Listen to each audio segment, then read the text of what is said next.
Yang terkenal pertama di dunia modern permainan itu dari psikoanalisis. Katanya para filosof psikoanalisis, permainan adalah media untuk melepaskan emosi-emosi dalam diri dan mengatasi pengalaman traumatik. Jadi kalau banyak emosimu terpendam yang negatif itu kan merusak hidupmu. Kalau ingin melampiaskan, cari permainan. Jadi bikin permainan yang hasrat dalam jiwamu terpenuhi. Kalau misalnya kamu saking panasnya pengen maki-maki orang, ya daripada ini tidak terlampiaskan, ikut aja lomba debat misalnya. Itu kan kamu bisa ngeritik sak kapok, kan tidak ada berani orang marah-marah kamu. Loh, ini cuma lomba kok. Iya kan? Kalah juga tidak apa-apa, yang penting puas kamu bisa maki-maki. Itu contoh bahwa permainan itu katarsis. Jadi dia untuk menyelamatkan biar tidak meledak dirimu ini. Ada banyak problem, banyak masalah, mainlah. Jadi kalau kamu misalnya pengen mukuli orang, ya sudah, olahraga aja tinju. Ini kamu bisa bebas mukuli orang. Kalau kamu pengen nendangi orang, ya sepak bola boleh. Pengen ngeplaki orang, bisa main volley. Kalau pengen itu namanya pelampiasan, katarsis. Itu kan kamu bisa ngeplak sak kapoke, bisa sak keras-kerasnya seitunya. Nah, itu katanya orang psikoanalisis itu menguntungkan secara psikologis. Jadi ada jalan untuk melampiaskan yang terpendam dalam dirimu. Mungkin diceritakan tidak bisa, kan banyak masalah yang masalahmu itu apa sih? Tidak tahu saya, tapi jenuhnya luar biasa, muaknya saya luar biasa, sumpek aku lihat sini. Sudahlah, olahraga, mainlah keluar. Cari pelampiasan apa sampai kamu keringetan, sampai capek, energimu habis, biasanya terus lega. Nah, itu teori psikoanalisis. Yang kedua, teori kognitif. Kalau ini sangat psikologi, katanya kognitif ya main itu sebenarnya mengikuti perkembangan usia. Setiap anak, setiap manusia itu di tahap-tahap usianya ada permainan-permainan sendiri. Jadi teorinya itu, yang ini jangan dilewatkan. Kalau dilewatkan nanti perkembangannya jadi tidak normal. Anak kecil waktunya main bola kecil, ya kasih bola kecil, biarkan dia main dengan bola kecil. Jangan masih kecil terus dipaksa harus profesional kayak Ronaldo, kayak Messi. Kasihan dia.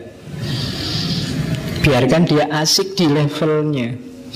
Nanti semakin besar sedikit mungkin mainnya beda lagi, semakin besar lagi beda lagi, beda lagi. Ini teori kognitif.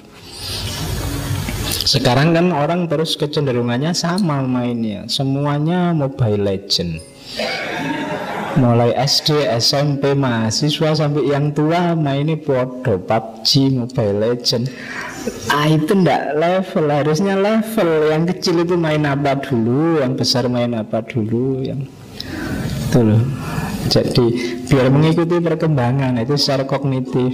Ya kayak nonton film, kalau kamu dulu kecil sukanya Doraemon dari Jepang, sekarang mungkin sudah besar film Jepang yang lain yang kamu suka.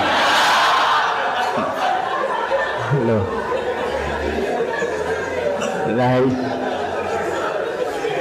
Ya normal, masuk kamu masih suka Doraemon. Oke. Kok banyak yang ketawa, berarti langganan semua. Terus itu perkembangan kognitif. Jadi butuh permainan yang berbeda sesuai levelnya, dan ini harus diikuti sebagai manusia yang normal. Terus yang ketiga, permainan itu masuk teori belajar sosial. Jadi di teori ini permainan itu sebenarnya salah satu media kita untuk berinteraksi dengan orang lain. Teori ini pasti tidak laku kalau permainannya sudah permainan model online. Jadi ini mungkin permainannya masih permainan yang ketemu orang lain, sepak bola bareng-bareng. Sekarang olahraga juga kan sudah mulai online. Main sepak bola adu tapi FIFA-nya FIFA game, kemudian manajernya manajer game. Itu kan sudah tidak ada sense sosialnya. Padahal di antara fungsinya permainan ada teori permainan, teori belajar sosial.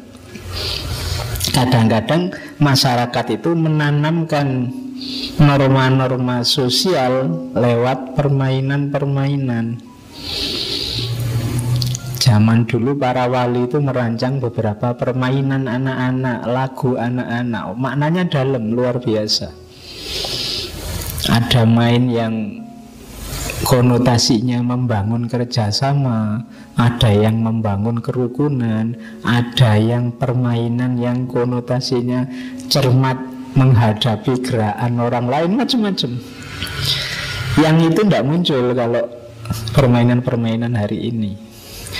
Makanya mumpung ini mahasiswa-mahasiswa, mungkin ada yang KKN, hidupkan lagi di tempatmu KKN permainan-permainan zaman dulu. Itu kalau kamu juga bisa. Ya, kalau tidak bisa ya latihan, hidupkan lagi itu. Di permainan tertentu itu banyak. Sekarang permainan-permainan itu kadang-kadang diambil oleh motivator-motivator untuk meramaikan forum waktu dia motivasi. Tapi yo mahal bayarnya di hotel-hotel. Ngapain kamu harus bayar mahal? Bisa kamu lakukan di kebun-kebunmu, di kos-kosanmu, depan rumahmu. Besok pagi kamu bisa bikin main depan kos-kosanmu itu. Ibu kosmu diajak nanti. Loh iya, itu teori belajar sosial. Nanti kamu jadi akrab kan sama ibu kosmu. Selama ini kan cuma urusan nagih bayar kos-kosan.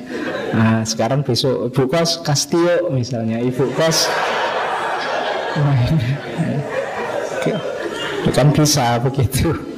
Oke, ya biar akrab nanti kan. Kalau kamu telat bayarnya kan bisa dimaklumi. Sepak bola kan kayak gitu. Oke, kemarin saya lihat sempat ke Malang itu ada pionir itu kan. Lihat mahasiswa main sepak bola. Terus ada dosen, wah mahasiswa saya itu saya tidak tahu bisa menang apa enggak, wong sama dosennya aja kalah. Terus saya bilang, oh itu berarti mahasiswa yang baik Pak. Karena kalau melawan dosennya kan dia tetap harus menjaga adab di depan dosen. Jadi kalau dia mau kok dosennya ngerebut, ya monggo Pak bolanya. Ya, itu kan sama dosennya. Oke, berarti dia masih menjaga adab. Oke, itu teori belajar sosial. Ada yang terakhir, kalau ini hari ini banyak, teori kompensasi. Ini ketika permainan jadi sangat serius. Sekarang permainan itu jadi bagian hidup yang serius. Sepak bola misalnya, itu kan kalau kamu pengen hidupmu nyaman, jadi pemain sepak bola yang profesional, pemain golf profesional, ini terus jadi serius. Jadi misalnya anak-anak latihan nari itu sebenarnya kan permainan, tapi kemudian ada yang jadi penari, yang ini jadi profesi. Nah, ini namanya teori kompensasi. Tidak hanya dilihat unsur menyenangkannya, tapi juga mengejar efek selanjutnya dari permainan itu. Mungkin bisnisnya, ekonominya, mungkin pokoknya di luar yang semula hanya menyenangkan saja. Nah ini namanya teori kompensasi. Dicari kompensasinya, tidak sekedar permainannya. Nah itu teori hari ini. Jadi orang bermain itu, kenapa kamu latihan sepak bola serius sekali? Biar besok jadi pemain bola profesional. Jadi mengejar hidup yang serius lewat jalan main-main. Namanya sepak bola. Kan ada sampai supporter bola itu saking sayangnya sama klubnya, dibelani tawuran, dibelani, ada yang sampai bunuh diri ketika klubnya kalah, macam-macam. Ini sudah masuk teori kompensasi. Tidak sekedar melihat permainannya. Kayak film itu kan acting biasa, itu kan main-main. Tapi sekarang kan orang ngejar film itu sekian, penontonnya harus sekian juta dan seterusnya. Jadi aktor terus jadi profesi. Nah, itu namanya teori kompensasi. Yang semula main-main terus jadi serius. Oke, kita lanjutkan. Itu tadi teori-teori bermain. Sekarang kita masuk ke filsafat permainannya. Yang sangat terkenal teori dari Johan Huizinga dari Belanda. Beliau nulis buku judulnya Homo Ludens. Homo Ludens itu ya sama, homo itu manusia, ludens itu bermain. Jadi manusia sebagai makhluk yang bermain. Kalau minggu lalu Homo Ridens, manusia sebagai makhluk yang tertawa. Kenapa Huizinga nulis Homo Ludens? Karena dia melihat masyarakat hari ini itu awalnya dia lihat dunia infotainment. Terus dia melihat masyarakat kita hari ini itu society of spectacle, masyarakat tontonan, ludic society, masyarakat permainan. Industri hiburan kan luar biasa, infotainment, digital games kan.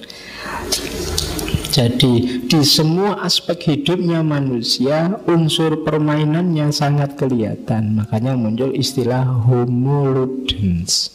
Apa-apa diatur permainan. Bahkan nanti belakangan muncul namanya Homo Festivus. Homo Festivus itu manusia itu makhluk yang suka pesta. Apa-apa dibikin pesta, dibikin hura-hura. Nanti ada orang tabrakan, kamu juga akan bikin hura-hura, dikerubung rame orang nonton. Yang nolong mungkin hanya 1-2. Ada bencana jadi tontonan. Ada manusia itu apa-apa jadi festivus. Gunung meletus, besok orang pada ke sana. Kenapa? Nonton gunung meletus. Itu festivus. Kita suka pesta pora, suka hura-hura. Nah, katanya Huizinga, manusia itu memang ciri eksistensialnya ludens, melengkapi 2 ciri sebelumnya. Manusia kan dikenal ada Homo faber sama Homo sapien. Homo sapien berpikir, faber bekerja, ludens bermain. Jadi hidup ini ya mikir, ya kerja, ya main. Thinking, working, playing. Tiga-tiganya harus ada biar lengkap. Nggak mikir bukan manusia. Nggak working ngapain jadi manusia. Nggak playing serius amat jadi manusia. Jadi 3 itu ya. Thinking, working, playing. Jadikan itu rumus nanti. Jadi kamu bisa memedomani hari ini aku sudah mikir apa belum, sudah working apa belum, sudah playing apa belum. Jangan-jangan hari ini saya masih hanya playing saja Pak, workingnya belum. Saya sudah thinking Pak, tapi workingnya nanti. Nah itu silahkan kamu cermati dirimu. Katanya Huizinga, manusia itu ya working, ya thinking, ya playing. Itulah teori Homo Ludens. Hakikatnya apa? Itu hakikat kebenaran menurut Huizinga.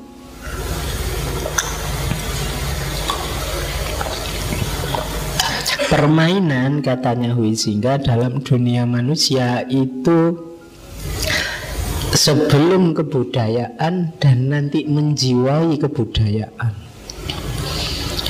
Budaya yang dibangun oleh manusia, katanya Huizinga, semuanya berkarakter ludik.